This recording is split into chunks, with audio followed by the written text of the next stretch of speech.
আসসালামু আলাইকুম। Medicine related নতুন একটি ভিডিওতে আপনাদের সকলকে স্বাগতম। আজকে আমার রিভিউয়ের বিষয়বস্তু হচ্ছে রসিপ্রো ট্যাবলেট। রসিপ্রো ট্যাবলেট কোন ধরনের রোগের চিকিৎসায় ব্যবহার হয়, ব্যবহারের নিয়ম, পার্শ্ব প্রতিক্রিয়ার দাম, এসব বিষয় নিয়ে সংক্ষিপ্ত ও সহজভাবে তথ্য দেওয়ার চেষ্টা করব। বন্ধুরা, প্রত্যেকটি ঔষধ সেবনের পূর্বে অবশ্যই একজন বিশেষজ্ঞ চিকিৎসকের পরামর্শ নেবেন। চিকিৎসক বিভিন্ন পরীক্ষা নিরীক্ষা করে আপনার জন্য কোন ওষুধটা কতটুকু প্রয়োজন সেটা নির্ধারণ করে থাকেন। সুতরাং চিকিৎসকের পরামর্শ ছাড়া ওষুধ সেবন করা যাবে না। চলুন এবার মূল বিষয়ে যাওয়া যাক।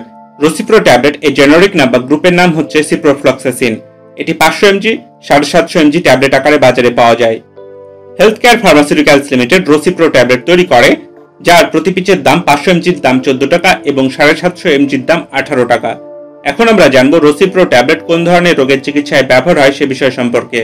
শ্বাসনালীর সংক্রমণ, মূত্রনালীর সংক্রমণ, মূত্রনালীর ইনফেকশন, পেলভিক ইনফ্লেমেটরি ডিজিজ, সংক্রামিত ডায়রিয়া, কলেরা, টাইফয়েড জ্বর, ইন্ট্রা অ্যাবডোমিনাল সংক্রমণ, প্রোস্টাটাইটিস, ত্বক ও কোমল কোষকলার সংক্রমণ, অস্থি ও অস্থিসন্ধির সংক্রমণ, ব্যাকটেরিয়া জনিত বিভিন্ন ধরনের জ্বর, মেনিনজাইটিস, বিভিন্ন কাটাছেঁড়ার চিকিৎসায় মাত্রা বা সেবন বিধি। প্রাপ্তবয়স্কদের ক্ষেত্রে শ্বাসনালীর সংক্রমণে 500 mg থেকে 750 mg দিনে 2 বার 7 থেকে 14 দিনের জন্য। মূত্রনালী সংক্রমণের ক্ষেত্রে 250 mg থেকে 750 mg দিনে 2 বার 3 থেকে 10 দিনের জন্য। পেলভিক ইনফ্লেমেটরি রোগের ক্ষেত্রে 500 mg থেকে 750 mg দিনে 2 বার 14 দিনের জন্য। ডায়রিয়া এবং কলেরার ক্ষেত্রে 500 mg দিনে 2 বার 1 থেকে 5 দিনের জন্য। টাইফয়েড জ্বরের ক্ষেত্রে 500 mg দিনে 2 বার 7 দিনের জন্য। ত্বক ও কোমল কোষকলার সংক্রমণের ক্ষেত্রে 500 থেকে 750 mg দিনে 2 বার 14 দিনের জন্য।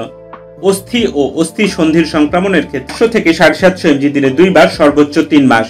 শিশুদের ক্ষেত্রে 10 mg থেকে 20 mg পার কেজি হিসাবে সর্বোচ্চ 750 mg দিনে 2 বার 10 থেকে 21 দিনের জন্য। পার্শ্ব প্রতিক্রিয়া: বমি, বমি ভাব, মাথা ব্যথা, ঝিমুনি ইত্যাদি পার্শ্ব প্রতিক্রিয়া রসিপ্রো ট্যাবলেট খাওয়ার ফলে হয়ে থাকে। তবে সবারই যে এই ধরনের পার্শ্ব প্রতিক্রিয়াগুলো হবে তা নয়। কিছু কিছু মানুষের এই ধরনের পার্শ্ব প্রতিক্রিয়া হতে পারে, আবার কারো নাও হতে পারে। গর্ভাবস্থায় ও স্তন্যদানকালে এই ওষুধ খাওয়ার পূর্বে অবশ্যই একজন বিশেষজ্ঞ চিকিৎসকের পরামর্শ নিতে হবে। বন্ধুরা, কোনো ওষুধ সম্পর্কে জানতে ওষুধের নাম বা জেনেরিক নাম আমাকে কমেন্ট করতে পারেন। পরবর্তী কোনো ভিডিওতে সেই ওষুধ নিয়ে রিভিউ করবো ইনশাআল্লাহ। আজকের ভিডিও এ পর্যন্তই ছিল। ভিডিওটি ভালো লাগলে চ্যানেলটি সাবস্ক্রাইব করবেন, পাশাপাশি লাইক শেয়ার দিতে ভুলবেন না। সবার সুস্থতা কামনা করে এখানেই শেষ করছি। আসসালামু আলাইকুম। পেট খারাপ রোগের চিকিৎসায় রসিপ্রো ট্যাবলেট ব্যবহার হয়।